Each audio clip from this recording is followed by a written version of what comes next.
Hi, I'm Neil Bergman. And I'm Hayley Bergman. Over the last 10 years, we've helped thousands of fitness professionals to get qualified, learn with simplicity, and coach clients with confidence. We're the first to say that learning and being a fit pro doesn't have to be hard work, and that with the right structure, support and resources, you can become a confident and knowledgeable fitness professional that is dedicated to more. So how do you learn, qualify and kickstart as a fit pro? This is the FITPRO Session Podcast with Parallel Coaching. See, there lies the problem. Like, we put this huge plan in place, we make it look incredibly pretty. Yeah. It's got post-it notes. It's got highlighter pens. It's ninja work at its best. Yet it's a bit like a spaceship, whereby you've got the thrusters for, like, and it's got so much jet fuel to get it out. Planned. It's all planned, and then all the jet fuel runs out. Oh. And you so lose it's just momentum. Preparing. It's just preparing. So, like, all of the attention, focus goes into the plan, but you don't get to the moon. Oh no! And I want everyone to get to the moon. I like that. That's awesome. This reminded me. As soon as you said that, it reminded me of GCSE, which was a long time ago. That was a long time ago. And I remember I had the most beautiful revision timetable. I did not have anything, I'm afraid. It was planned to the ground. There were colours. There were different things that I had to do, different subjects on it. I knew exactly what I had to do, when I was going to do it. It was perfect. But did I do it? Yes, you did. You did. I did, but not in that order. So here is today's episode. It's all about taking action, stop procrastinating, and to progress as a fit pro. Exactly. So if you went and listened, or you've gone and listened to episode 1 and 2. Episode 1 of season 6, that was all about focus. Yes. Which was all about getting your deeper meaning, your 2021. why, and getting real focus. And then episode 2 last week was all about the 5 steps to plan your 2021. So we created that lovely plan. So you've done your plan. It doesn't need to be any more than what it is. And now today... And that included things like carving out time and scheduling yourself. But that's still not the action. And this is my worry with so many people, and even my own worry, is we spend too much time in the focus and the plan before, and then we've almost used up all that jet fuel, all of that juice, all that fire to actually take action. So it's still in the future as well. It's still in the future. And I've been guilty of this. Like, even yesterday we had a conversation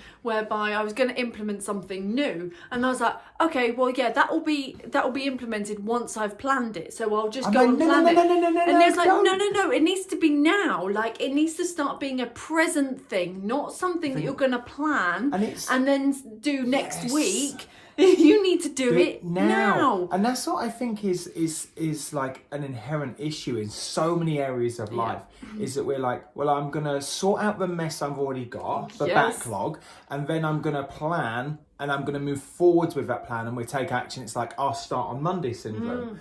Whereas I'm a real big believer in just going, right, full stop, bam, I now do this. Here's the pattern going forwards.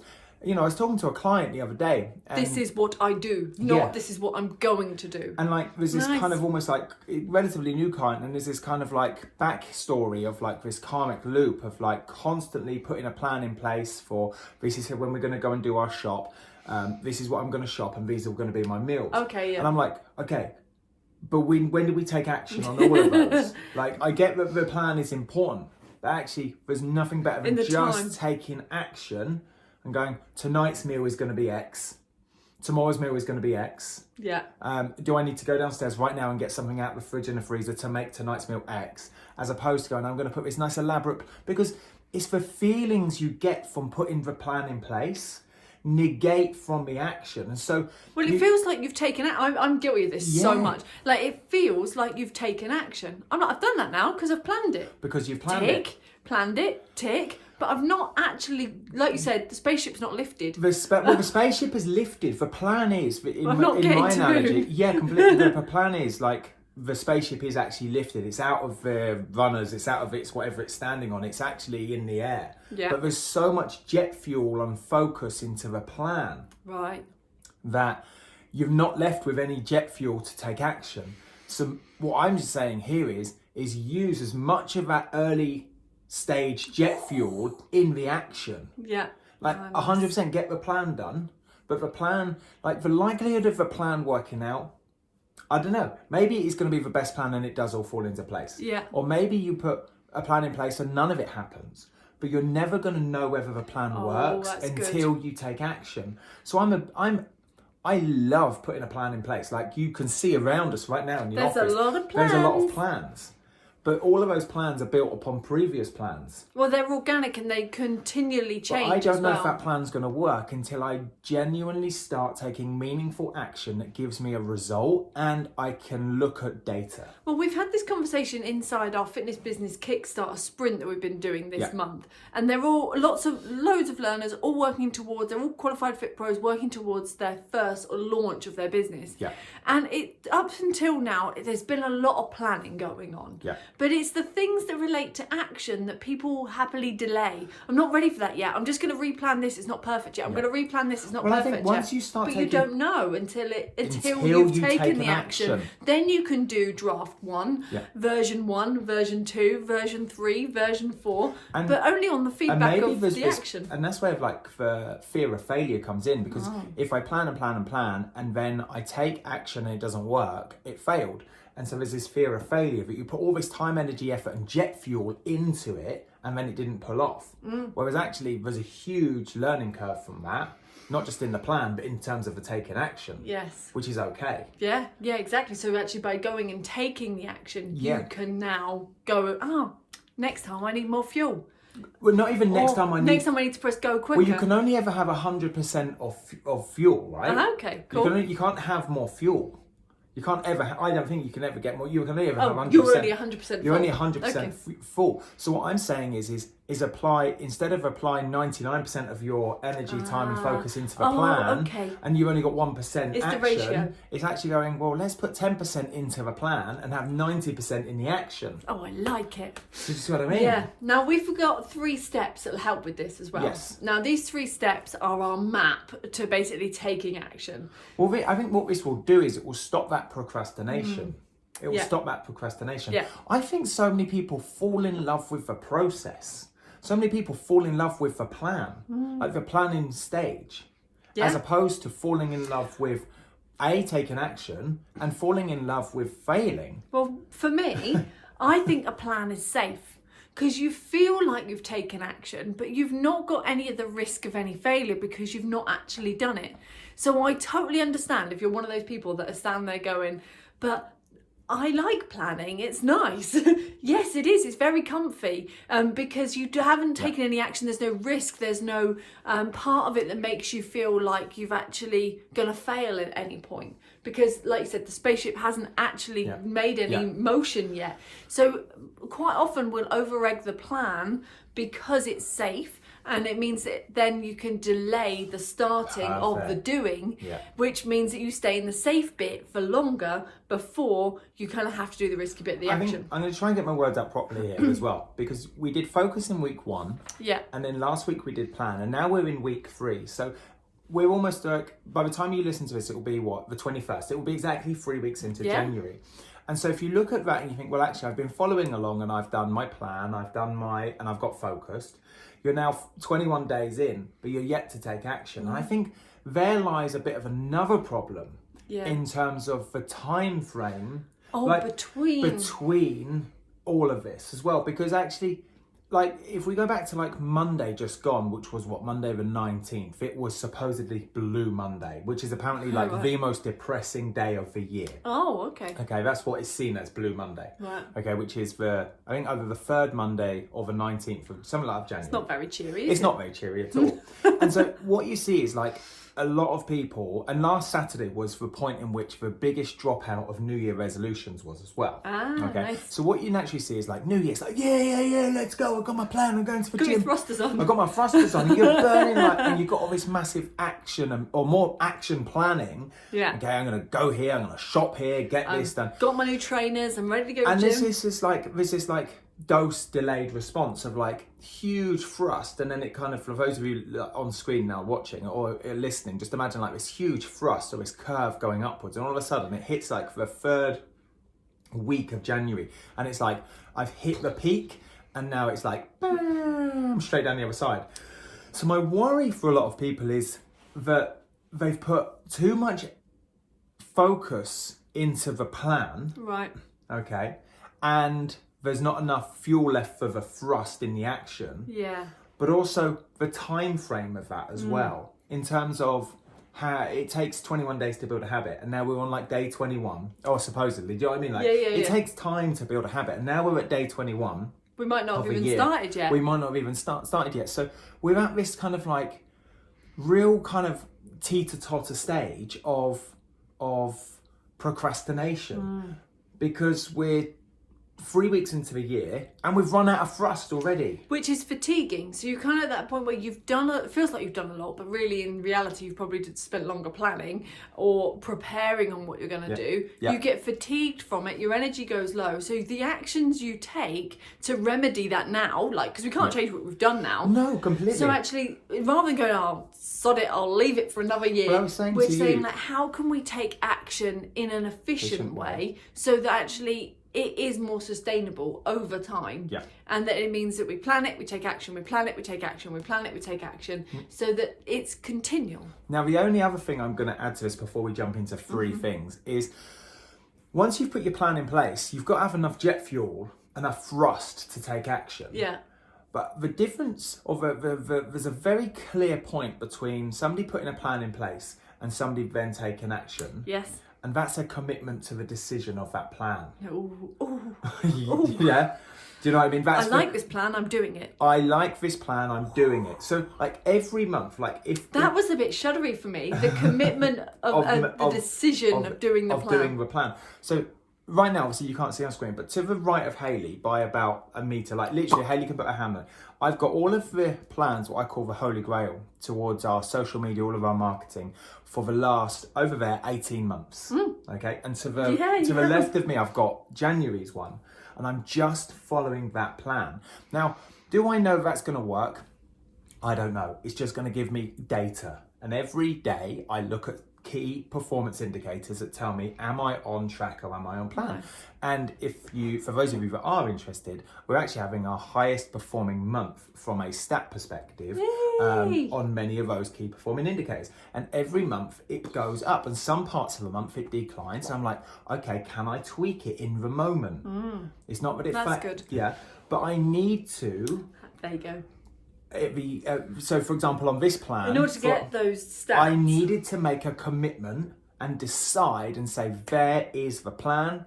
It's going forward like this. At least the first 14 days of the next month are going to look like this. But that you could only have those stats to build that plan if you'd taken action the previous month. Not necessarily, because you could be listening to this, not necessarily. Oh, okay. You could be starting completely from fresh, completely from blank slate. Cool. What I'm on about is saying, right, there's my plan. Yeah. I've put a decent amount of jet fuel into it, but I've got plenty left to take action. Okay, cool. But this is my commitment, and that is my decision of this plan. I've decided that that's my plan, and I commit to that plan. Nice. I am all in on this plan.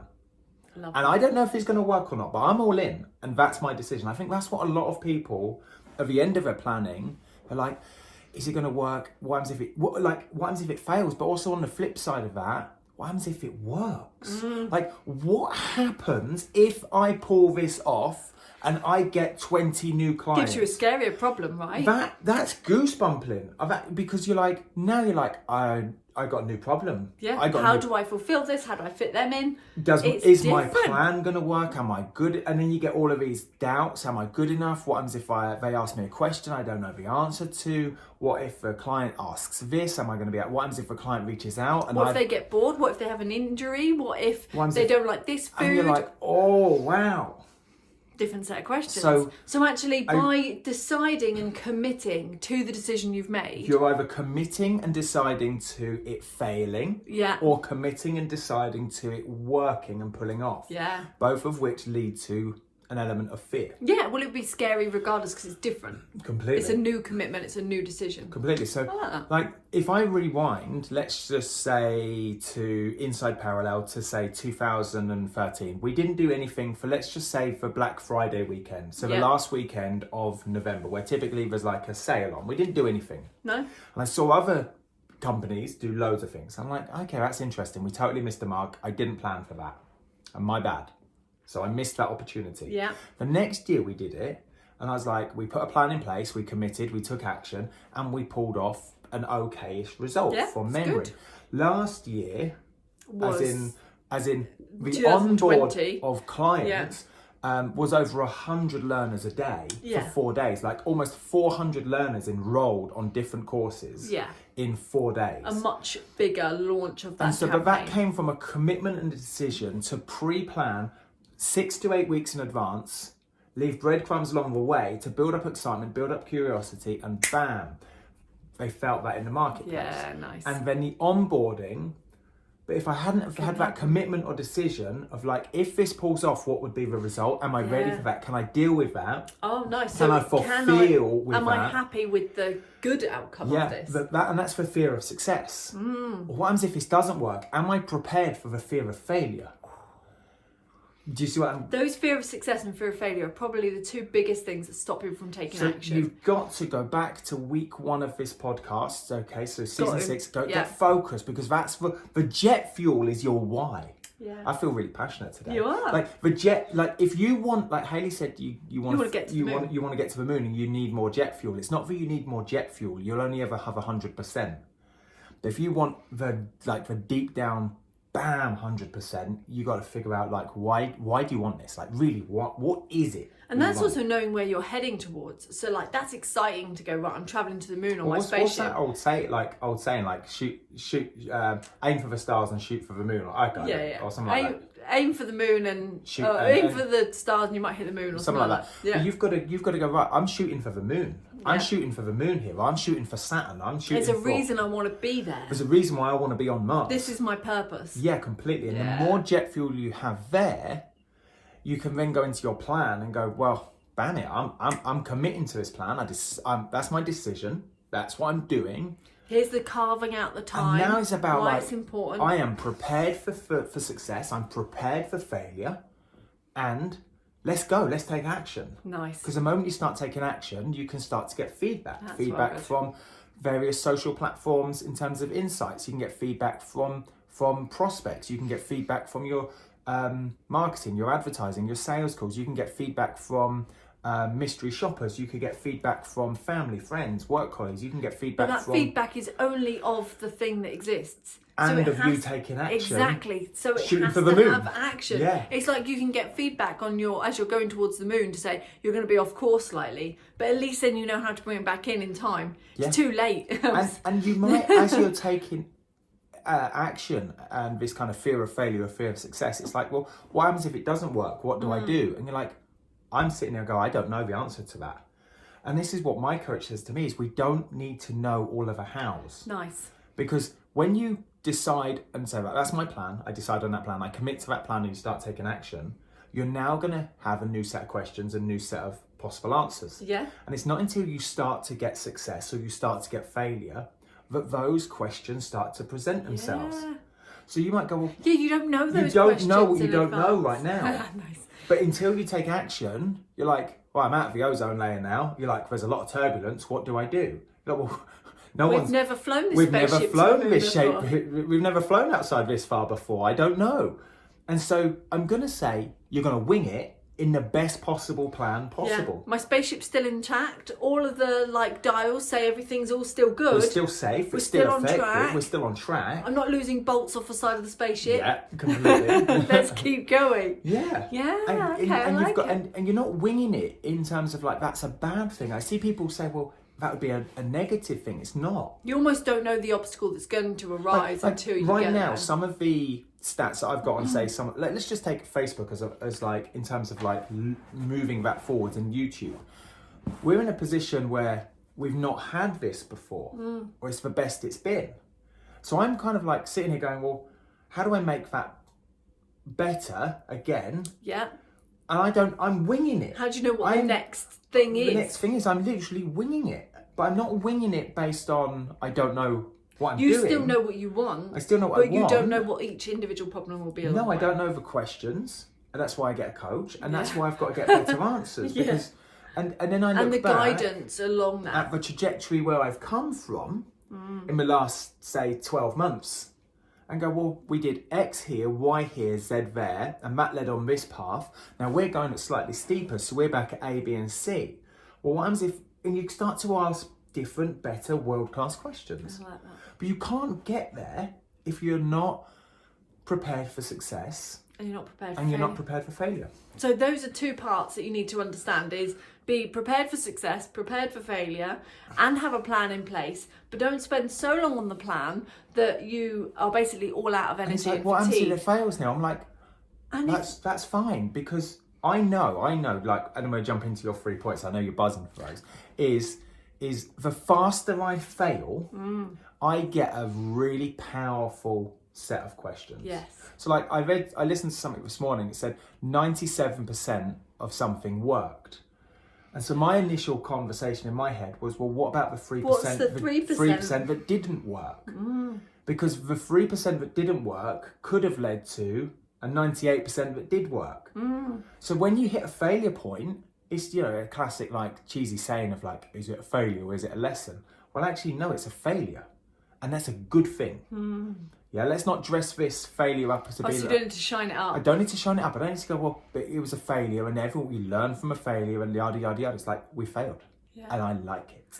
That was a failure. I now failed. I have feedback. Bring it on. That feedback, it was a failure. It didn't work. So what has to happen for it to work? To work completely. I'm And that's interested the in the distinction. 3% or the 2% with failures Yeah. that don't work. Yeah. Bam. But all that comes, like you said, from action. And what I'm really interested in is, like you said, we're in the 3rd week of January, if you're listening to this as it's come out live. If not, this is still 100% appropriate. Because if you've put a lot of effort into your planning, you might be feeling a little bit fatigued by now. Run out of jet fuel. You're running out of your jet fuel. So what we're going to do is give you our map. Now, this is a 3-step acronym, basically. So MAP, it's a map. It's a massive action plan. Exactly. So we're going to give you this massive action plan, this map, to be able to show you exactly how you can take action efficiently on the energy you have left. Which I think is really important, because a lot of action that takes place, like, don't get me wrong, I'm a busy badge kind of person. So the amount of times that I'll be like, I'm busy doing this now, I'm busy doing this, I'm busy doing this. It's like, yeah, but are you doing... Are you headed to the moon, woman? Exactly, you're spending a lot of time going in the wrong direction. And that's not efficient, especially if you're already fatigued from all your planning. Yeah, completely. So it's about making that really efficient, which is what these 3 steps are all about. Cool. I just need Do you want me to dive in, or I are you do, going? but I want you to write down very quickly. Can we be our own atmospheric pressure and cause us to fail? Ooh. So just park that comment. It might be that it's relevant, but if not, I'll park it. But I think it would be... That will be fitting really well into the 3rd step. Perfect. I think it might do. So cool. Right, I can't even say it. Atmospheric pressure. Wow. I don't even know if that's a real thing, but it sounded good in my head. Anyway, let's park that. Let's jump into M, which is the first step of map. So the first step of map is your musts. You need to know what is the thing that is most important and most impactful, and start there.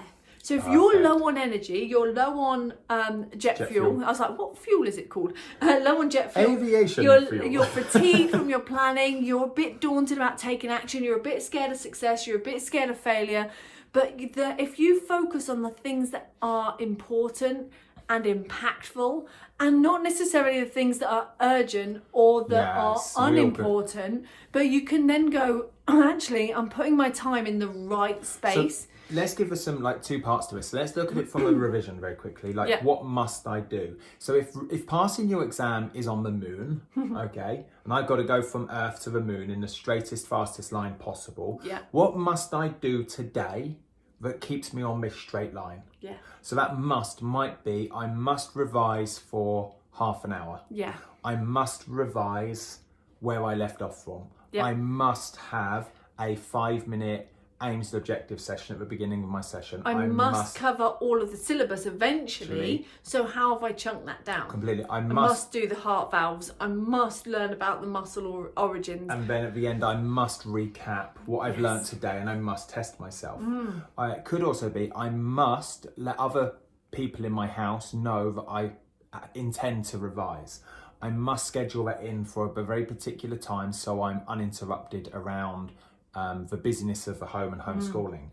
I must put a space in the house that is conducive to learning. Yeah. I must tidy up my desk to make sure it's clear.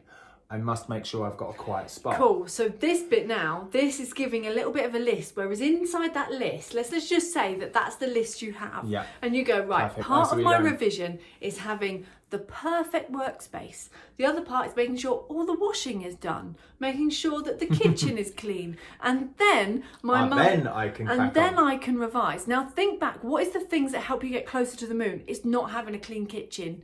So actually that becomes down the priority list. Whereas it's not important, it's not impactful. Whereas my point was must make sure I've got an environment conducive to learning. Yes. Could be, I must make sure that my desk is set up for me.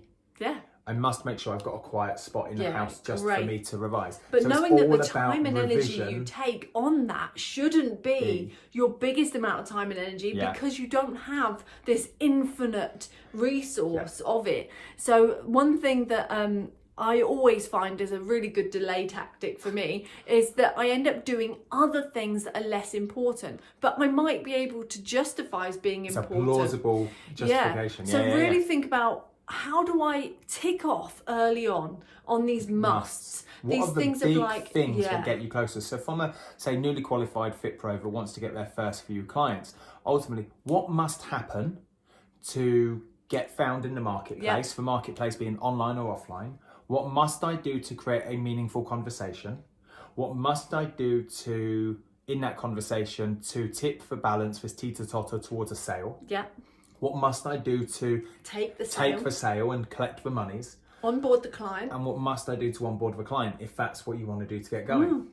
Yeah, so some really clear musts. Yeah. And I think it's really important when you're first thinking about, so you've got your plan in place, we've done that on the last episode, you've kind of scheduled out your time. Now what you put in each of those, remember, don't get sidetracked by the things that aren't important in your trajectory to the moon. So I'll tell you a few of my musts every single day. Yeah. Okay, so inside Parallel, one of my musts is value up front. Nice.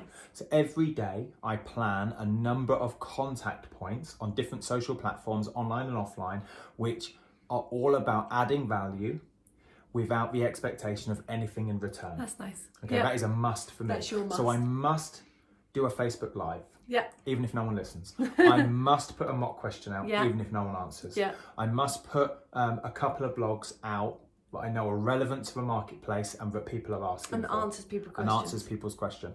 I must send a daily email, whether no one opens it or everyone unsubscribes.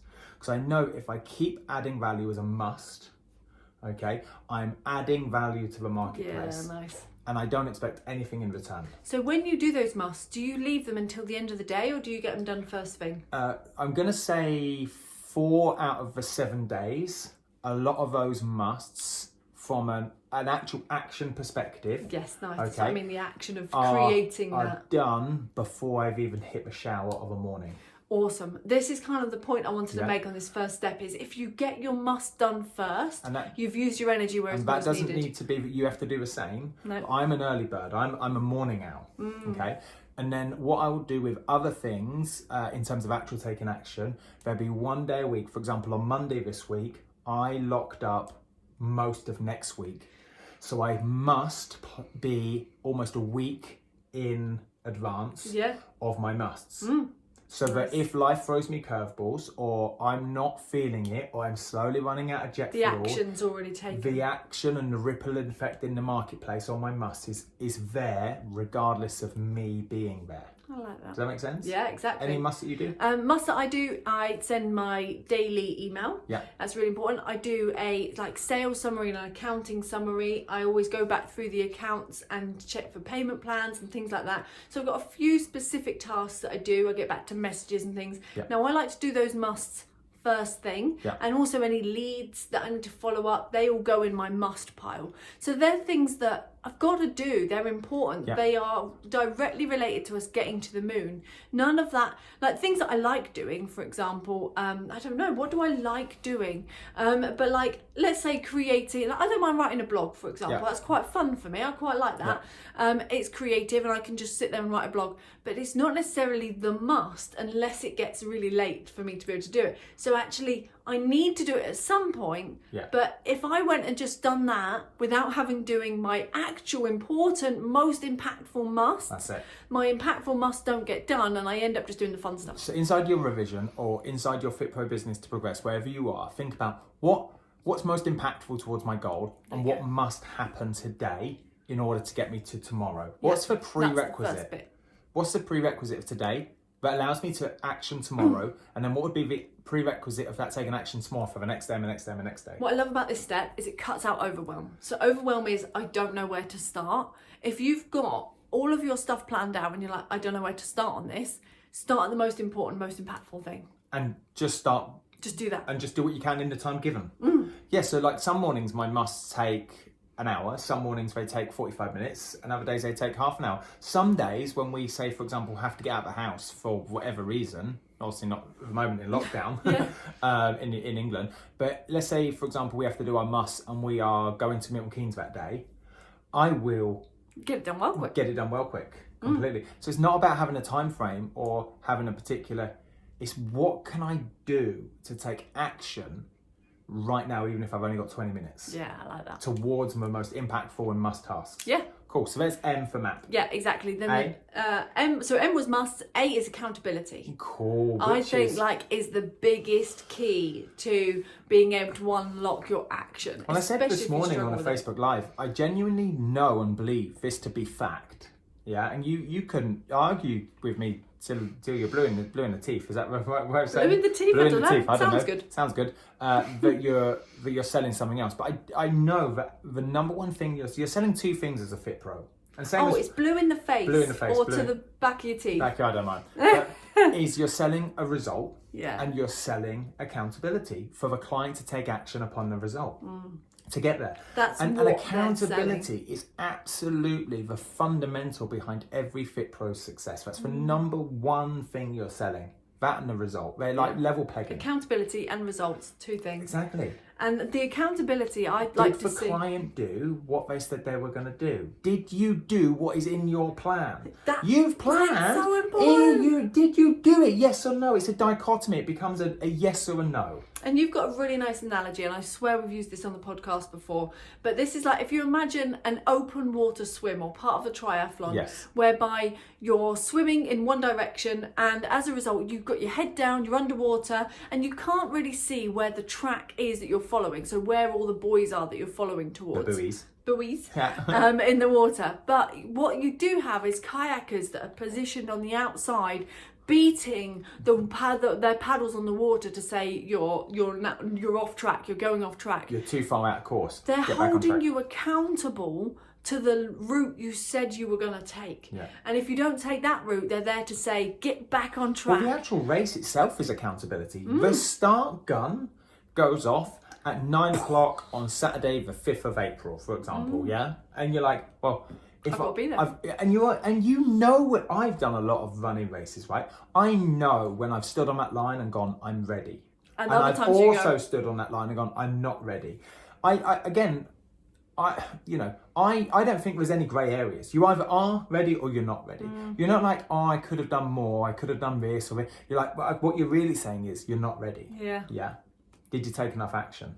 And that's what accountability is. It's about having someone or something that allows you to say, every single day, I took action upon my musts and my most impactful tasks. I like it. That's good. Yeah, exactly. And because I could be a runner, sorry to jump in, I could be a runner and go, well, I'm just going to do yoga every day. I still moved, my frequency was there. I still challenged myself. I got out of breath. I was aerobic. But is it that you've done the best thing you could? But is it the most accurate, impactful, most important task towards my run race? Yeah. So part of that accountability is to make sure that it's important and impactful, which were the musts. Yes. So if what we do a lot as a team is that we hold each other accountable to completing things. Get back on track, Hayley. Yeah, Hayley. Usually that's the way around. Neil's like, Hayley, what are you doing now? Oh, I'm just doing this, and he's like, that's not what you're supposed to be doing. And it's not that you don't necessarily call me out on that. I think you're very good at internal accountability, so you can hold yourself accountable to the things you want to do, and you're like, if you don't want to do it and it's actually a low purpose, you're like, I'm not doing it. I think you're very process driven And that's an amazing thing, because actually parallel wouldn't be if a success it is without that. So for every yin there's a yang, do you know what I mean? For every tricep there's a bicep. Hey, that's a better way around of doing it. In fact, if you're listening to this, I want you to go into the inner circle and write hashtag. For every tricep there's a bicep. For every tricep there's a bicep, because that's cool. It's like yin and yang. And what I mean by that is, like, I'm very much episode 1. You're very vision-based. I'm very outcome. I can see it. I can feel it. Like parts of our goal, like, they're so burning as a flame. There is the jet fuel will always be 100%. I'll just keep burning the thruster. And so many friends and family are like, Neale, you need to slow down a little bit. I'm like, but we're on the way to the moon. We're on the way to the moon, man. Like, what are you trying to do to me? You're taking the wind out my sails. Do you know what I mean? And like, that's how I feel a lot of the time. And whereas I'm a bit of a tell me what to do and I'll do it kind of But also process. for example, when you are off track and I need to be that kayaker on the side for accountability, going, Hayley, what are you doing? It's not the fact that you... Stop turning off my thrusters. That's what I think, that's what accountability is. Yeah. And it works nicely when you've got somebody who you can, it doesn't even need to be a family member, it could be a best mate, it could be another FITPRO. So you could go in the inner circle right now and ask for an accountability partner. Yeah, I think that's nice. And that would go well with that hashtag. So you can go, for every tricep there's a bicep, will you be my accountability partner? Will you be my bicep? Do you know what I mean? Because that's what it feels like. Is like, if you do go off course, for example, inside parallel, I feel that from a jet fuel perspective. I'm like, we were heading to the moon, and now we're heading to the sun.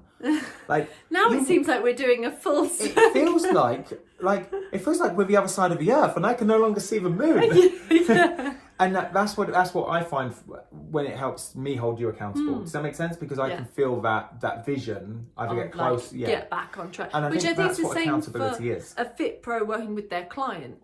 Is that it's the FITPRO's role to help them with their vision and help them stay on track and be like, actually, this is, you said you wanted this is your goal, and I'm in this with you and I want it as much as you. We're heading to the moon together. So at the moment, you're off somewhere else. You're heading towards the sun. Like, you're taking actions to go to Saturn, and you told me you wanted to go to the moon. We need to stop orbiting the Earth now and just start moving. Completely. Yeah, exactly. You said you wanted the moon. I'm here to help you with the moon. I've helped loads of people get to the moon. You in this karmic loop going around in orbit. Like, why are you doing that? So we know it's important, but sometimes we don't have the mechanisms in place for accountability to happen. And it can feel like you're on your own. So I would say, if you're looking for an accountability partner, use our Inner Circle Facebook group to help you. And the nice thing about using somebody that isn't necessarily in your family and using another FITPRO is that they are in the same boat as you. Well, same spaceship, let's not confuse analogies. They want to go to the same place or slightly different places, but you can help each other get there. And I think that's really nice. You can share like that jet fuel a little bit. My tip for like you would be, if you were to pick somebody, like Hayley and I, we've been together like 16 years. We're married. Like it's I think for family and friends, they see it as an odd relationship, but we always remind each other that I am not my business and the business is not me. And so how we communicate and hold each other accountable, isn't a reflection of us as a relationship. So you might have your partner, your wife, your husband, your kids, and that's not a reflection of your relationship of say of you and your 18-year-old daughter or your 17-year-old son. What it's a reflection of is, I'm not my business and the business is not me. And in this moment when you're holding me accountable for a very particular reason, not because we are father and son or mother and daughter. This reminds me actually. Or for us, husband and wife. Exactly, this reminds me. There was a lady I was speaking to the other day, and she has her 12-year-old daughter that is working towards her home study. So homeschooling is happening a lot at the moment. So she's working towards her PT course and the daughter's working towards her homeschooling. Now at the beginning, her school actually gave her a timetable of what she can expect to do every week, which is great, by the way, because I know a lot of homeschooling isn't necessarily having that. And then she's got her plan. So they've done the plan from the last episode and basically have it up on the fridge. So every morning, the daughter asks the mum, how are you getting on with your plan? And every morning the mum asks the daughter how she's getting on with her plan and what you're going to do that day. And it's like the perfect Like, they're both working towards something. They both learn how to hold each other accountable. The lesson there for the kid is like incredible. Yeah. And all they're doing is having a conversation over breakfast to help them get focused and know what they've got to do that day. And when you've got somebody significant like that holding you accountable, and you really know, like, and trust them at like your deepest level, you're never going to run out of jet fuel. No. Completely, because I want Hayley to get to the moon, right, with me. Yeah, and more passionate. So the jet fuel is like, come on, I got to put more fuel in. Like, if Hayley's having like a real process day where the most impactful tasks, for example, aren't being done, I'm like, jet fuel, fill up, go and get to the pump, get to the petrol pump, get the extension lead. Do you know what I mean? That extension lead from petrol pump up to Spaceship. We need more meters. Reeling it out. Currently orbiting the Earth looking for a petrol station. Yeah, completely. Oh, well, there we go. Right, so what is P of MAP? P is purpose. So this links back to the focus. We've spoken a lot about it. But purpose is, if not now, then when? And if not me, then who? Oh, do you know what? Go on, let's just say that again. If not now, then when? If not me, then who? And it's essentially saying, you've done the focus, you've done the plan, you're taking the action, and if you're stuck, just about to take action but decided not to, I like that little mantra to say, well, if not me, then who on earth is going to take this action? And if I don't do it now, when am I going to do it? And you might be like listening to this, like going through your exams, and you might have this like big thing of like self-belief, imposter syndrome. Who am I to do this? I'm not good enough. I don't know enough. Other people know more than me. I'm brand new to the industry. Like, there's loads of other people out there doing it. If not you, then who? Do you know what I mean? And if not now, then when? Completely. So if you decide, well, it's not for me to do it, it's for someone else to do it. Now, if I'd done that in parallel, it wouldn't get done, because if I don't do it, it's my task. You can't do some of these things. If you don't do some of the things, I can't do them. So no one will do it. It doesn't get done. And it's not like it just passes to another person at work. And if you don't get started, you can somebody else will come along and take that space. Yeah. So you might go, well, from that side from of that things perspective, as well. so you might turn around and go, well, there's hundreds of personal trainers or yoga people out there. And it's like, but there's only one of you. Yeah. Yeah, you might go, well, and that's why I come back to is you're not selling anything else other than accountability and results, because you could be selling, you could have 100 fit pros, all qualified in yoga, for example, right? Or all qualified as PTs. Let's take the yoga as an example, and you might go, they're all gonna sell yoga sessions, but you turn up and you go, I'm gonna sell yoga sessions just for ladies with back pain in their 40s and 50s. Perfect. Yeah, you've all got the same qualification, but if not you, then who? Yeah. So if you don't step up and help solve that problem, then who will slot in that place and take them? Because somebody else will come along and go, well, actually, I'll do it then instead. But if you corner that part of yoga, or even worse, nobody steps up and takes it, and that client doesn't get the help they need. Precisely, nail on the head. Like, yeah, exactly. And the other side of it is, if I don't do it now, then when will I do it? When will I do it? And sometimes things happen that are genuinely other important things happen, right? And you're like, actually, I can't do this now. Okay, well, put it in your diary, replan it. When will you do it? But don't spend ages replanning it. No, just stick it in. Just stick it in your diary. Like, the amount of things day to day, we turn around and go, well, actually, that's not appropriate right now. This has to move. And we were supposed to film this yesterday, and we but literally had to move just it. shift it in the diary. Had to move it. Exactly. And that's our map. That's our map. So musts, accountability, and purpose. It's been a good one, right? They are three solid map, basically. The three, not steps, but three ingredients that you need to be able to know your way to take action. Yes. Based on everything we've already done with focusing and planning, this one is all now you just got to go and do it. You've got to go and do it, because I want you to notice that the feelings of overwhelm, self-doubt, imposter syndrome, anxiety, stress, all of the stuff that really happens between the left ear and right ear, fear of failure, fear of success, all disappear when you take action. Yeah. You can't be happy whilst you're sad. And you can't be like, I'm having the crappiest of day and go, but I'm really happy about X. You can't hold the opposite. Your bicep cannot work if your triceps contracted. Yeah, that's reciprocal inhibition. They your can't both contract together, one must relax. Completely. And so notice that actually one side will relax. So you could go, well, I'm really overwhelmed. I don't know where to start. Well, let's relax that by taking action. oh, now I've started. Now I've started. It's not in the future anymore of knowing where to And now start. It's like, I have started. And you go, well, now I'm scared of the next step. You go, okay, so how do I relax for being scared of the next step? I take action on the next step, a real small action.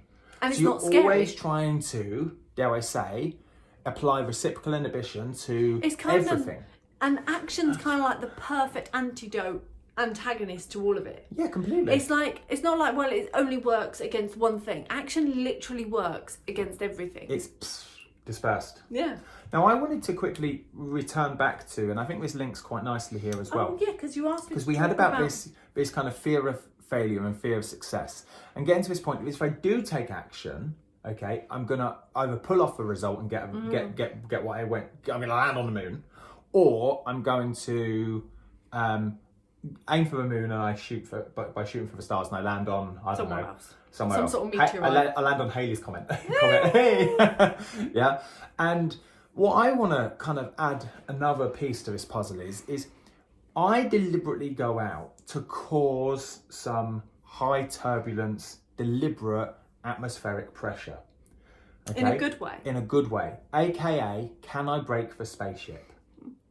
You do this a lot. I break the spaceship? Because if I can break the spaceship, I've found holes that need plugging. Yeah. If I can cause turbulence and high atmospheric pressure, I don't even know what it would be up in space. Maybe there's no atmosphere, so I don't know. Don't correct me on that one. Yeah. It's not a science lesson, this one. Yeah, like honestly, like we do anatomy really well in physiology. But maybe not physics. Ask me for something about level 4 diabetes and all of that. I'm good, but yeah, atmospheric pressure, not my bag. But I like the idea of it being pressure, though. if I can apply pressure and turn up that thermostat in space and test the spaceship, it proves that we are on course and we can hold our ground. Well, if you imagine, because if I jump in, if I implement that stress, I can control the stress. I can turn up the pressure and the temperature slowly, versus the environment dictating that stress, aka, for example, coronavirus. And you're like, actually, my business wasn't future-proof, and this huge unknown of COVID, constant change in rules, has just put me on my butt. Yeah. As opposed to if I can have all the focus, all the jet fuel, get the plan in place, take ferocious action, and keep going back to episode 1 of focus, more jet fuel, hold myself with musts and massive action, hold myself with accountability, and then the purpose, I can go and rattle the cage. I can go and take this spaceship up in atmosphere and try and shake it and go, can I deliberately try and pull that plug out? Can I deliberately take that screw out? Can I deliberately take that bolt out? Oh my God, it did come out. Damn it, what do I do? Well, let's go and look back at all of and now I've got a real urgent cluster storm going on, right? Now I've got to go back and find all the questions to plug that up to get me going to the moon. But now you've plugged it, your spaceship is moving more efficiently, it's moving faster, and it can take a higher pressure. Yes. So it can allow you, it's more equipped with those extra thrusters you put on. Like you've almost made your modification. Made it more streamlined. I've souped up my car. Yeah. I've just put a spoiler on my spaceship. Which, I know we're mixing our analogies a lot now, but if I take this to training and adapting the body for a specific result, you only get the result and the adaptation when you fail or you apply enough of a stressor in order to make the adaptation. So the stressor must be there. So what Neale's saying here is like, if I turn up the pressure on my spaceship, I basically go so much that I fail or I break it a little bit so that I can make improvements to my spaceship to make me go faster and get there quicker. I want you to keep with the spaceship analogy. What if you just took off the spaceship with enough focus, enough jet fuel, enough accountability, enough muss, enough purpose, that you just went, I'm just going to go straight towards the failures. I'm in. I'm all in, going straight towards the failures. Even if I can't stop when I get to the moon. Even if I can't stop, I'm just going to shoot for the moon and shoot through it. No, but you're going to land on the moon, that's the goal, right?